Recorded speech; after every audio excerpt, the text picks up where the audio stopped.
Everyday amazing with Sky Alton.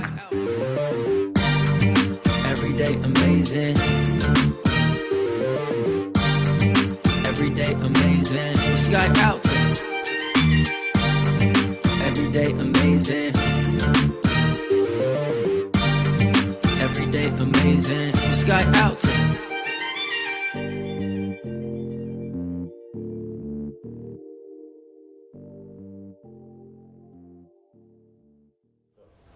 Hello, welcome to another episode of Everyday Amazing with Sky Alton. Today I have a very special guest for you guys. As always, I try to bring you some of the hottest people coming out of Sacramento, and today I have a very, very special person. I got DJ Supe in the house, man. Let's give it up for DJ Supe. Thank you, thank you.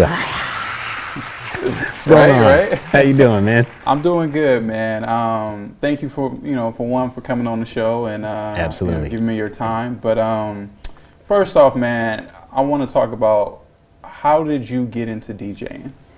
Well, I started at this quaint little spot. It's called Access Sacramento. Really? Okay. Yeah, on T Street. I think I know it. You think you know that spot? Yeah. It's a little underground spot, but it's kind of overground at the same time, But no, I was going to Kennedy High School, graduated in 1994, and I was a pretty, I guess you could say, gifted student. So I had finished a lot of classes real early, so I had all this spare, space to add another class. So I was looking in the ROP program, Regional Occupation Program, found TV and radio production. So I went ahead and took the TV radio production class, came in here with Mr. John Webb, I think his name was. So we came in the studio and we were walking past a radio station. And I didn't know it was a radio station at first. I saw a Technique 1200 turntable on the tour, right? So I kind of did a moonwalk and I looked and I said, hey, I'm gonna be the audio engineer. You just call me on Fridays when we do the show and I'll come in there. And Mr. Carpenter, took me under his wing and the rest was history. Okay, so when you seen them turntables, did you know you wanted to do DJ, or did you just be like, listen, I think I want to be on the radio? I was drawn to it. I don't even know how or why. Yeah, they just spoke to me. It's like they're calling me. So yeah, I saw the turntables. I knew it had something to do with music because I remember my dad's old turntables, and I used to play music, for all the kids in the neighborhood, when I was a youngster. So I'd open the doors, play some basketball, girls would be walking down the street. So they'd stop and sit on the lawn. All the homies from the neighborhood, they would come, we'd be playing basketball, and I'd be playing music off the Sanyo turntables that my dad had. So I was kind of already like a fish in water once I got into that studio. I was just gonna say that. See, so it sounds like it was in your blood. If your dad was already, I think so. Been there. Okay, so from there, he took you under his wing, and describe to me your first performance in front of a crowd. What was that like? Okay, so again, going to school, Kennedy High School, for those from Sacramento, South Sacramento, that's in Greenhaven, right? So a majority of the kids had some large houses out there. I think Eddie Murphy's girlfriend lives out there or something like that, right? So this girl, she came up to me, and it was like one of them old school Saturday morning specials. Like, can you do my year-end party for the seniors? And I was like, yeah, I think I could do that. But on the inside, I was like, yes, I'm gonna ask her out, right? Right. Yeah, I can do that for you. I ain't gonna charge you. You know what I'm saying? Yeah. So we came there, got my friend had the speakers. I had been collecting records because I was at the studio at the station collecting records. So we get there, right? Nobody's set up, right? People had, decorations and balloons not blown up, and they were just all watching the TV. So I'm like, why is everybody watching TV, not all set up? So I, wedge my way through the crowd, and I see on the TV this white Bronco going down the street with a bunch of cop cars going behind it. So that was the date of my first gig when O.J. Simpson was running from the police. But yeah, senior year in high school. Yeah, never forget it. How could you? I mean, that's historic right there. Exactly. Question. So, from that, did you get to actually play or whatever, or did the OJ, driving down, run away from the cops? We did get to play. I don't even remember everything I had all my records like in this big backpack, right? So I didn't have a lot of music at the time, but everybody was having a good time. I did get a chance to actually play after everybody decided, okay, that's over. Let's go ahead and do what we gotta do. Right. Yeah, that's crazy, man. Man, something that kind of came to mind as you're talking about that is like, how would you define your job and describe like the influence of a DJ? Man, DJing can go in so many different directions, I mean, everything from public speaking and, learning how to, work with the crowd and having like different types of, people interacting with you. I mean, you could do so many things on radio, on doing concerts, you can DJ for an artist, and I would think that, as a DJ, I think my main job is really to just give people a good time. It's more of a service-oriented performance thing than your traditional singer or rapper or vocal performer, instrumentalist, where a lot of times I find working with them, they're kind of playing for themselves. And if the crowd likes it, those are your fans, and that's what it is. But as a DJ, you have to think and find that balance between what things that you like versus what you anticipate, what you think other people might like. And you just gotta always have that balance, throughout like a DJ career. So what's that process like when it comes to getting ready for a DJ performance? Like how do you choose a set list? How do you pick your tracks? Like what's that process like for you? Well, I'll say this, it's a lot harder now than it was back in the 90s when I started, right? And I probably DJ at least as much, if not more, than I did back then. Back in the day, I think everybody was on the same analog wavelength, so you got the difference between analog and digital. Now we're in this digital age, where I can carry, 10,000 MP3s on my laptop, right? But back then, we had 3 to 4 record crates at the most, and it was a process of not only knowing what was hot, but knowing what could be hot.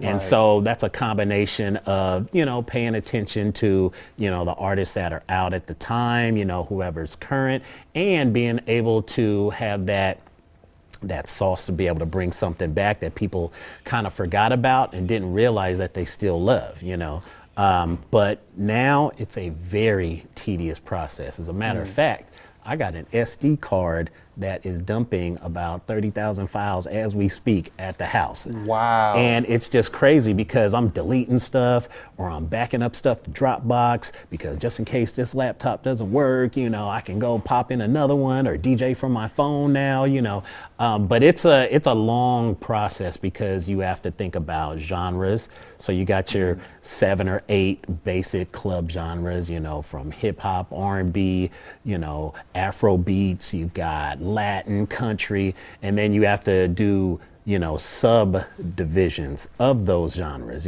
So just in Latin, you've got cumbia, bachata, salsa, merengue, and then like you got to remember the difference if you're DJing for, Latinos in the West versus in the East Coast. So it's a lot of work and it's a daily thing. Right. I mean, just from you describing that, man, it's very complex. Absolutely. It's almost like a Rubik's Cube, but there's a puzzle within the puzzle, right? Because like you said, there's a lot of stuff that you got to think about, which I have never thought about. Like, I've always just been the audience, right? So I've never really given it much thought to like what you guys go through just to make us enjoy ourselves. You got to use the resources around, right? There's a lot of DJ groups, right? There's a lot of people who actually help. YouTube, please get on YouTube. Anything you want to learn. It's not like being in school and is this authoritative source? Is this an APA formatted? You don't got to worry about none of that. People online, especially on YouTube, they're there to help, right? So if you're looking for, a brand new DJ system and you're kind of new at the game, or if you've been DJing for years and you're looking to upgrade, literally that's a daily thing for me, finding resources, like-minded people, from forums online, contacting companies directly, you know, whether it be the software companies or the hardware companies. There's a lot of resources. There's even places that will actually help you put your playlist together, you know. So we'll get together and have like a digital Zoom powwow, and we'll be like, hey, we're making like the hottest country playlist ever, and everybody's going to contribute like one of their favorites, and it actually becomes a very comprehensive, you know, playlist of like 50 to 100 songs that you can play, and it'll work very good all over the nation, no matter what region you're in. So what's your process like? Like, how do you choose what two tracks go together? Like, you know, that has always been, to me, like being in the audience, like kind of a mystery. Yeah, mystery, right? Because I mean, when they get it right, it's amazing. It's right. And very rarely have I felt like they've gotten it, you know, completely wrong. Because I feel like normally they get it right, and then everyone keeps moving and stuff like that. The only occasion I think I've been in a place where you're feeling it, and then they change the song, and it changes the whole vibe, and everyone kind of like dies out. And we call that a train wreck. That's what we call those. When you clear the dance floor, and obviously it's up to the DJ to hurry up and get them back in the mix, right? But there's a couple of things I look at. So you look at speed. That's one of the primary things, BPM, beats per minute. So back in the day, we used to count, you know, beats per minute. And you don't gotta count for a full minute. You could count for 15 seconds, multiply it by 4, count for 30 seconds, multiply it by 2. And then we get those little round stickers. You could get them at like Rite Aid, and then you write the beats per minute per, you know, that particular record. So you've got what KRS-One would call the boom bap, and that's how you count. Okay. Boom, clap, boom, clap. So that's 1, 2, 3, 4. You know, so you would count that for the duration of, you know, a minute. You would put that little circle, a little sticker, and write on with a Sharpie on your record. And then I would organize my records in BPM order from slowest to fastest, or vice versa. Right. And then you would start getting into key signatures. So if you've got a song that's in C sharp, you want to find another song that is also in C sharp, but not necessarily just that key. It could be a complementary key. Right. So in a circle of fifths, C sharp minor, F sharp minor, they both sound good together. So you can mix those two records as well and kind of get the same effect. And the better a DJ is able to match those different keys and those BPMs, the better it sounds. And sometimes, as you say, that's kind of the mystery, and it's a good mystery. If the audience doesn't really know, why does this sandwich of songs sound so good together? Right. That's why, because they find the harmony that, you know, say a musician would have when they're playing one chord and going to another chord and then bringing it back, creating the tension and then it resolving. That's the same thing in DJing. Some DJs don't use that, and you can kind of tell, you know, it's like, why am I not really vibing? And part of it is because there are songs that may not be so harmonious together, you know, when it comes to music theory. DJs should know a little bit of music theory in order to make their music sound right. I like how you described all that, because I feel like I've experienced both, right? I've experienced a DJ who knows music theory and is looking for that boom, you know, that clap, that sweet spot, you know. And then I've been in places where I feel like the DJ is just playing like what's popular, you know. And sometimes the songs don't necessarily go together because what's popular can be like different moods, you know. And so it's like I was in a dancing mood, and now you just played this song, and it's like, I enjoy this song, but kind of like when I'm driving, not when I'm or when I want to dance. Right, that happens all the time. Yeah, it's about energy, and that's probably the third part of it. Now, I say that also because in the tools that DJs use, you already see them with their laptops up, or you see a digital screen on their DJ mixer. They actually will apply automatically to the songs that you have the BPM. So it'll analyze the songs when you import them into the software. So it can analyze energy, it can analyze speed, it can analyze even the key. And then it color codes the songs that sound good together based on the key. So if you have two songs that are highlighted in green, per the computer, computers aren't perfect, but you also have to use your ear. That's the fourth major piece. You gotta listen and analyze and listen to stuff again to okay, yeah, this sounds good together. It's making me feel good. If it makes you feel good, there's at least one other person on this 8 billion person planet that feels good to it too. And that's how you kind of do that. I like that. So then that kind of ties into one of my other questions I was going to ask you, technology, right? Like you just described like something that technology, how it's helping people pick tracks together. Right. How has your setup changed over the years as far as like technology wise? Like what did you start with? Like what was your first? Well, I started with your standard 2 turntables and a mixer. So I had my first, it was interesting. When I was young, I got a gold Visa credit card. Okay. You know, everybody started with an 800, right? So I had this credit card, and there was this place off of Fulton Boulevard, I think it was called K&K Music, right? So one of my good friends, he was DJing, and he was like, man, you got to get Technique 1200. That's what every DJ get. And I'm so thankful that he was in my life at the time. So we went to K&K Music, and I was like, these ones right here? He's like, yes, Technique 1200 Mark II.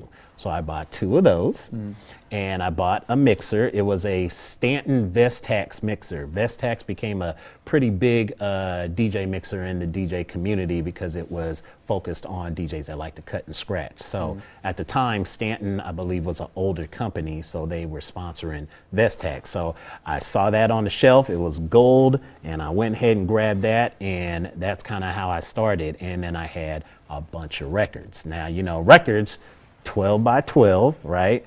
And usually we bought the singles, right? So that took up a lot of space.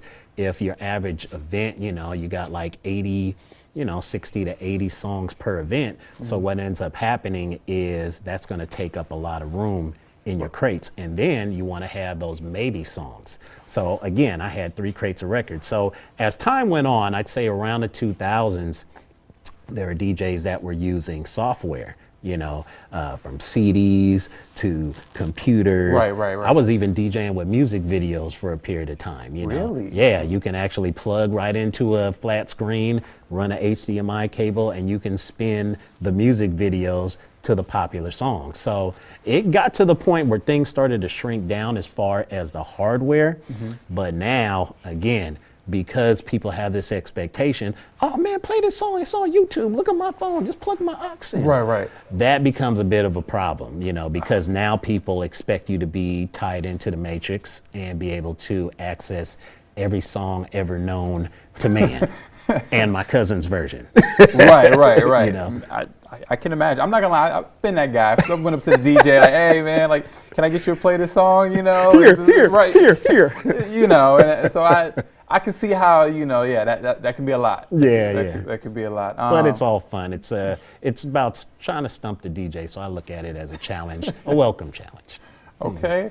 Man, something I gotta ask, and I feel like, you know, this is something everybody wants to know. How did you come up with your DJ name, and you know, how important is the DJ name? Yeah, that's a great story. It's a short story, but it's a great story. So I'm like, I want to say in 2nd grade, maybe. Now my birth name is Marcel, so everybody knew me as Marcel. So we're doing this health portion of the class, you know, before science, they called it health, right? So we were talking about pouch-bearing mammals, marsupials. So one of my friends in the back was, Marcel, marsupial. Marsupial sounds like Marcel. Marcel sounds like marsupial. Marsupial sail. So that stuck. I even opened a record store on K Street around 2003, and it was right next to the Crest Theater, and I called it Marsupial Records. But I went back to my old high school because we were doing a fundraiser, and they had spelled marsupial welcome back, MARSUPIO. You're like, what are you teaching these kids? Like, who was that? So I decided, because everybody was doing it anyway, I decided just to shorten it to Supe, and that's how Supe came. And I feel like it fit because, you know, if you're a little on the old school side, you know, soup up your vehicle, put some rims on it, soup it up, you know. So it made sense, you know. And I think in Spanish, maybe archaic, soup means I know. So hey, it felt good, you know. I dig that. I dig that. Matter of fact, I think we got some. Because I understand, man, like you're passing on your knowledge to the next generation. Right? So you're doing some teaching, right? Absolutely. I think we got some pictures we're gonna show, and you can tell us describe what the pictures are. And, Yeah. So we'll bring those up and Absolutely. take a look. So we got a video actually. So.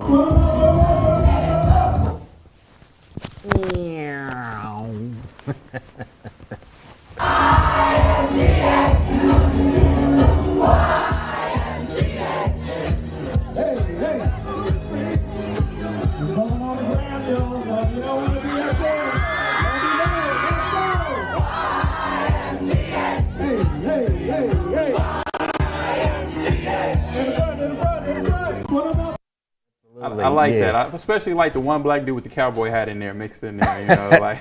Yeah, Union Mine High School. Yeah, they've had me out there a couple of times, and I think that's that energy, man. Like, you know, YMCA. When did that even come out? Like 74 or something crazy. But like, everyone knows it. Everyone knows it. I mean, I do lots of marathons where I DJ at marathons, and I play that, and the runners are trying to be serious. They're trying to run. And I throw that on, and like, whoa, tripping. MCA. Okay, cool. I'm out of here, you know. But no, yeah, that's energy, man. That's pure feeling. We got another picture up here. Yeah, that's we were doing a production, how to make beats. We are doing that through the Crocker Art Museum. So they had brought myself and a saxophonist by the name of Trinity Sharp, and we were teaching the youngsters how to listen for different kind of music theory things, how to make beats, you know, the timing. And actually that was a good exercise. Right here, I'm actually doing the DJ class. We had got a grant for that through the Arts of Sacramento. So they sent me a nice little nest egg to be able to get facilitated and do some teaching. Right there, we're talking about controllers. Right here, this is the Guild Theater. Okay. Yeah, that's my man Drew Burks right there.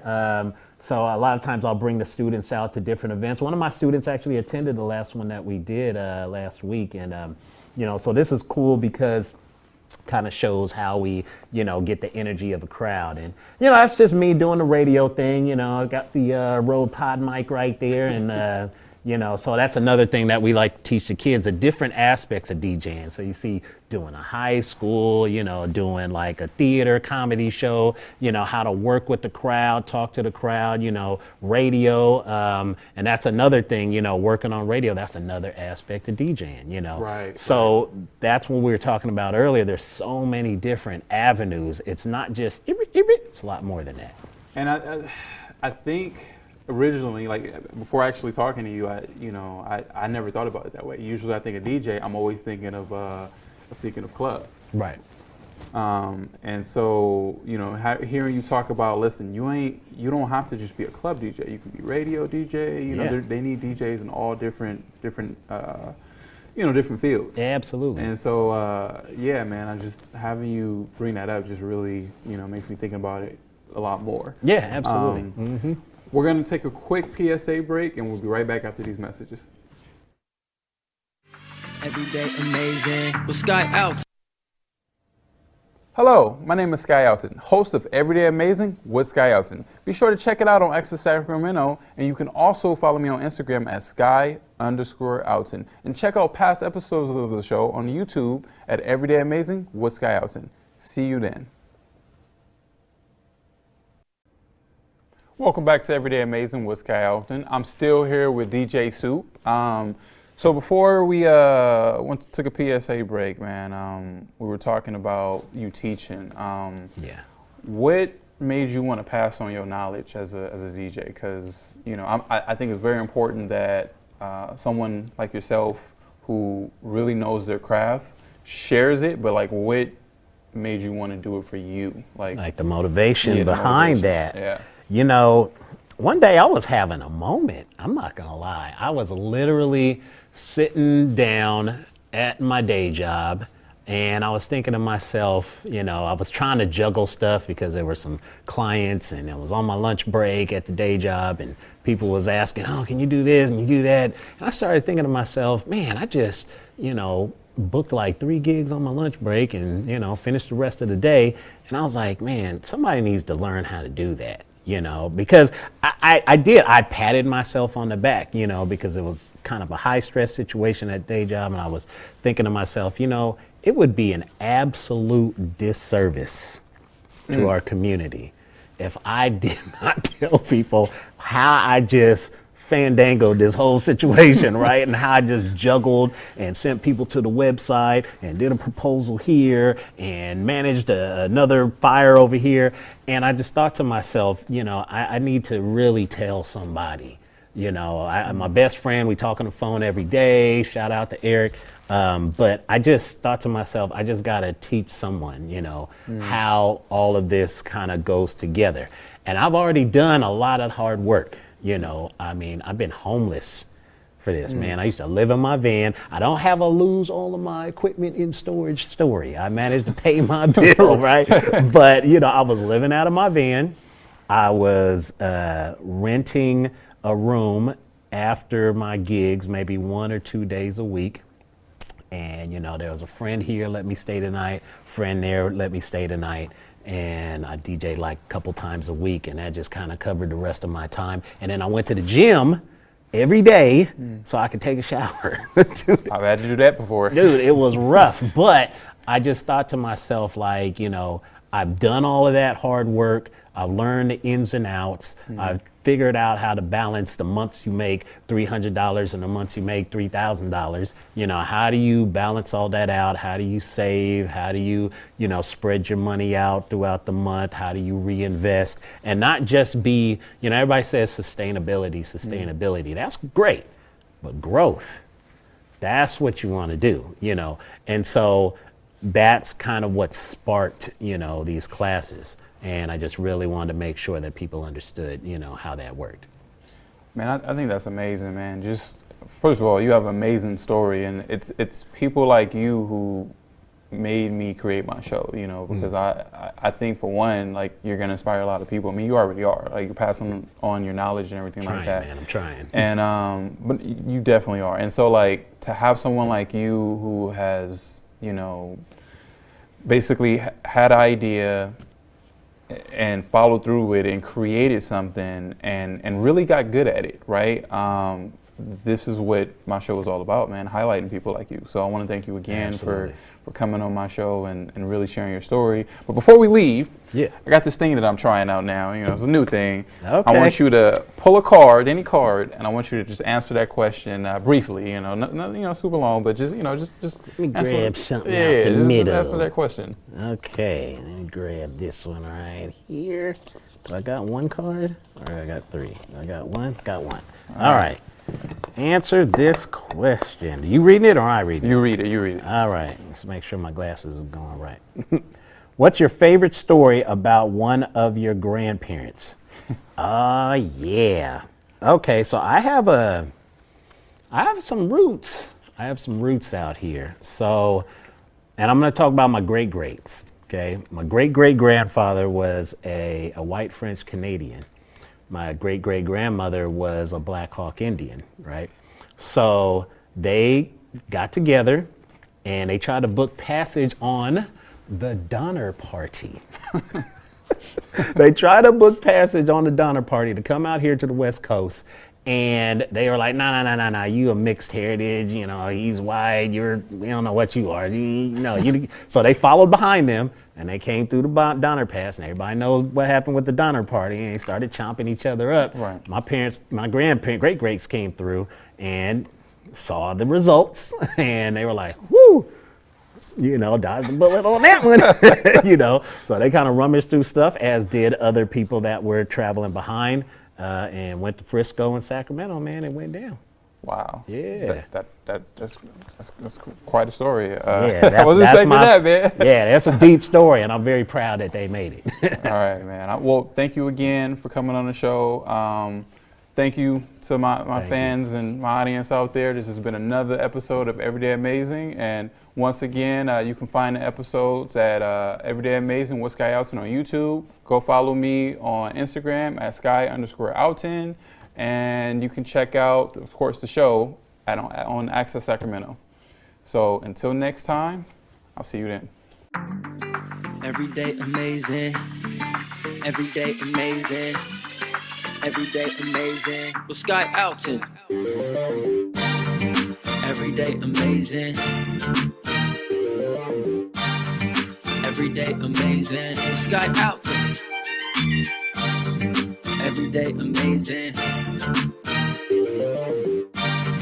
Everyday amazing with Sky Alton.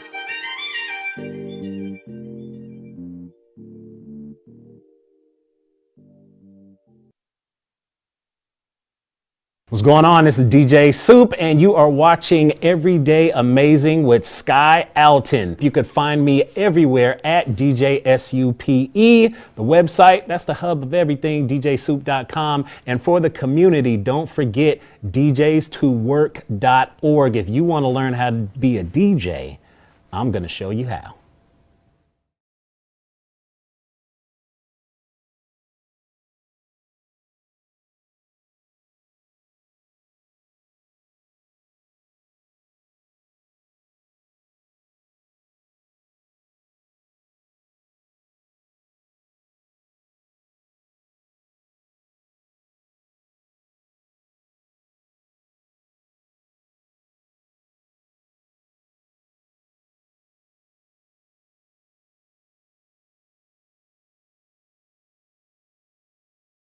At